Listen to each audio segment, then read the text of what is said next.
Hi friends, welcome to my channel. So నేను Srinivas.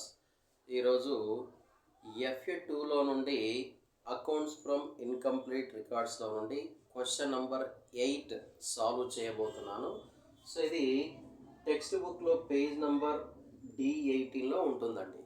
Okay, so మనం ఒకసారి క్వశ్చన్ని పరిశీలిద్దాం. క్వశ్చన్లో ఏమి ఇచ్చారో చూద్దాం. A retailer who had kept his books of accounts under single entry system. So prepare statement of profit or loss as on 31st December 2008.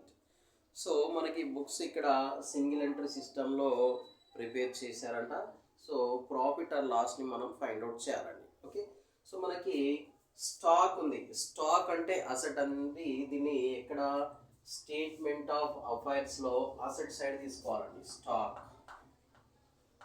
So stock value ఎంత ఉంది? 16,700. నెక్స్ట్ 18,500. ఓకే, ఇది క్లియర్. Next creditors. సో క్రెడిటార్స్ అంటే liabilities. Creditors. So creditors value 15,400. 15,400. Next 14,000. Okay, right. Next debtors అని ఇవ్వడం జరిగింది. Debtors అంటే assets అండి. Debtors. So debtors value 11,200. Next closing value is taken in inner column because so here 2 adjustments are given. Okay, so 10,500 inner కాలంలోనే రాసుకోవాలండి. కొద్దిగా place కూడా మనం వదిలేసేయాలి. Next cash. సో క్యాష్ ఉంది. క్యాష్ అంటే అసెట్. క్యాష్ ఎంత ఉంది? Value 250. Next 1,200. Okay, right. Next one bank overdraft. Bank OD liability. Bank OD. So bank OD వచ్చేసి మనకి ఎంత ఉంది? 15,050 రూపీస్ ఇవ్వడం జరిగింది. సో క్లోజింగ్ వాల్యూ వచ్చేసి సారీ ఇది 15,000 కాదండి, ఎంత? 20,200. సారీ 20,200. సో క్లోజింగ్ వాల్యూ వచ్చేసి ఎంత ఉంది మనకి? 19,400. 19,400. Okay, next bills receivable. So bills receivable అంటే మనకి అసెట్ కాబట్టి బిల్స్ రిసీవబుల్ అసెట్ సైడ్ తీసుకుంటాం. సో అది 15,050 రూపీస్. క్లోజింగ్ వాల్యూ వచ్చేసి 14,200. Okay, right. Next furniture. So furniture అంటే మనకి fixed asset. So furniture opening value ఎంత ఉంది? 1,500 ఉంది. సో క్లోజింగ్ వాల్యూ ఇది ఇన్నర్ కాలంలో రాసుకోవాలండి, ఎందుకంటే మనకి డెప్రిషియేషన్ ఉంది కాబట్టి. సో ఇన్నర్ కాలంలోనే రాసుకోవాలి. Next machinery. Machinery. So machinery opening value 1,900. Closing value inner కాలంలోనే రాసుకుందాం, ఎందుకంటే దీనికి కూడా అడ్జస్ట్మెంట్ ఉంది. ఓకే, సో ఇవన్నీ అయిపోయిన తర్వాత మనం ఏం చూడాలి? రిమైనింగ్ కింద ఏదైతే ఇన్ఫర్మేషన్ ఉందో దాన్ని చూడాలి. సో చూస్తే ఇక్కడ the drawings during the year amounted to rupees 2,600. Drawings value ఇవ్వడం జరిగిందండి. సో డ్రాయింగ్స్ మనం ఎక్కడ తీసుకుంటాం? Profit or loss find out చేసేటప్పుడు తీసుకుంటామండి. ఇది క్లోజింగ్ క్యాపిటల్కి యాడ్ చేస్తాం. సో ఇక్కడ క్లోజింగ్ క్యాపిటల్ ఉంది, దీనికి యాడ్ చేయాలండి. డ్రాయింగ్స్ ఎంత ఉంది? అది drawings 2,600. Okay, right. Next depreciate furniture by 10%. So ఫర్నిచర్లో నుండి 10% మైనస్ చేయాలి.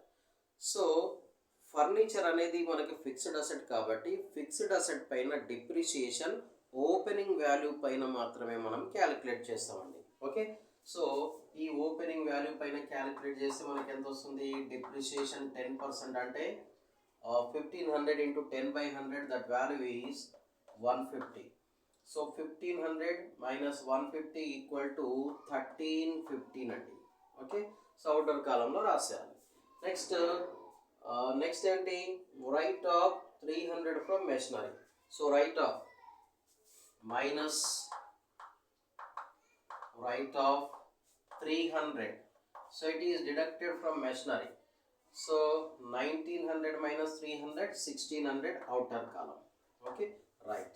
సో రిమైనింగ్ ఏముందో చూద్దాం. Debtors include 500 bad debts. So డెటార్స్లో 500 బ్యాడ్ డెట్స్ ఉందంట. సో దీన్ని మనం ఏం చేస్తాము, క్లోజింగ్ వాల్యూలో నుండి మైనస్ చేయాలండి. ఓకే, క్లోజింగ్ వాల్యూలో నుండి మైనస్ చేస్తాం. Minus bad debts. Bad debts value ఎంత ఉంది, 500 ఉంది కాబట్టి 500 మైనస్ చేస్తే సో 10,000 ఇన్నర్ కాలంలోనే రాసుకోవాలి. ఎందుకంటే ఇంకో అడ్జస్ట్మెంట్ కూడా మనకు ఉంది. ఏంటది, మేక్ ప్రొవిజన్ ఫర్ డౌట్ఫుల్ డెప్ట్ at 5% on debtors. 5% on debtors. Doubtful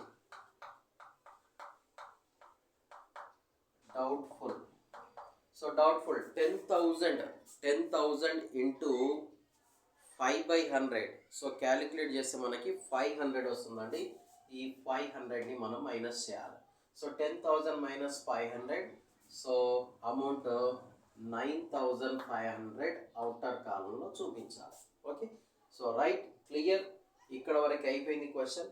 ఇప్పుడు మనం ఏం చేయాలంటే అసెట్ సైడ్ 2008 క్లోజింగ్ వాల్యూని టోటల్ చేయాలి. సో మనకి క్లోజింగ్ వాల్యూ టోటల్ చేసి మనకి ఎంత వస్తుందంటే, ఇక్కడి నుండి ఇక్కడ వరకు మనము టోటల్ చేస్తే మనకి ఎంత వస్తుంది అంటే 46,350 వస్తుందండి. Okay, 46,350, right. సో ఈ కాలం మొత్తం టోటల్ చేస్తే 46,600 వస్తుందండి. ఓకే, సో ఈ వాల్యూస్ ఏవైతే ఉన్నాయో వీటిని లయబిలిటీ సైడ్ కూడా రాసుకోవాలి.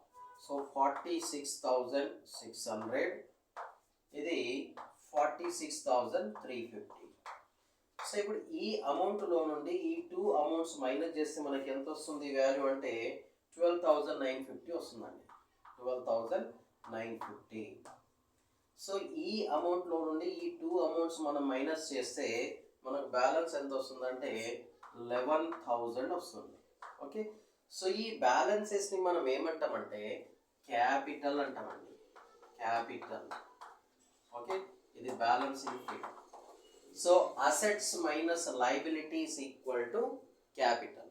సో క్యాపిటల్ వాల్యూ వచ్చింది. సో 1st January 2008 క్యాపిటల్ని మనం ఓపెనింగ్ క్యాపిటల్ అంటాం. 31st December 2008 క్యాపిటల్ని మనము క్లోజింగ్ క్యాపిటల్ అంటామండి. Okay, so statement of profit or loss calculate చేసేటప్పుడు ఫస్ట్ మనం ఏం తీసుకుంటాము, క్లోజింగ్ క్యాపిటల్ తీసుకుంటామండి. క్లోజింగ్ క్యాపిటల్ ఎంత వచ్చింది, 12,950. సో 12,950 యాడ్ చేయాలి. ఆల్రెడీ డ్రాయింగ్స్ ఇంతకుముందే రాసాం మనము. ఎంత, 12,950 ప్లస్ 2,600. సో ఈ టోటల్ చేస్తే మనకి ఎంత వస్తుంది, 15,550 వస్తుందండి. ఓకే, సో ఇందులో నుండి అడిషనల్ క్యాపిటల్ మైనస్ చేయాలి. అంటే మనకి ఇచ్చినటువంటి క్వశ్చన్లో ఎక్కడ కూడా అడిషనల్ క్యాపిటల్ లేదండి. సో లేదు కాబట్టి ఇక్కడ డాష్ పెట్టుకోవాలి. సో ఇందులో నుండి 0 మైనస్ చేస్తే మనకు సేమ్ వాల్యూ వస్తుందండి. సో 15,550. ఓకే, సో ఇందులో నుండి మనం ఏం చేయాలి, ఓపెనింగ్ క్యాపిటల్ని మైనస్ చేయాలి. ఓపెనింగ్ క్యాపిటల్ ఆల్రెడీ ఉంది, ఎంత 11,000 రూపీస్ ఉంది కాబట్టి దాన్ని మైనస్ చేస్తే మనకి ఎంత వస్తుంది, మైనస్ 11,000 మైనస్ చేస్తే 4,550 రూపీస్ వస్తుందండి. సో ఈ 4,550 రూపీస్ అనేటటువంటిది ప్లస్ ఫిగర్ వచ్చినట్టయితే మనం దాన్ని ప్రాఫిట్ అంటామండి. ఒకవేళ నెగిటివ్ ఫిగర్ వచ్చినట్టయితే దాన్ని లాస్ అనుకోవాలండి. ఓకే, సో ఇది question number 8, most important question. ఎగ్జామ్లో ఇలాంటి క్వశ్చన్ తప్పకుండా ఒకటి వస్తుందండి. ఓకే, సో రైట్, నా ఛానల్ మీకు నచ్చినట్లయితే లైక్ చేయండి, షేర్ చేయండి, సబ్స్క్రైబ్ కూడా చేసుకోండి.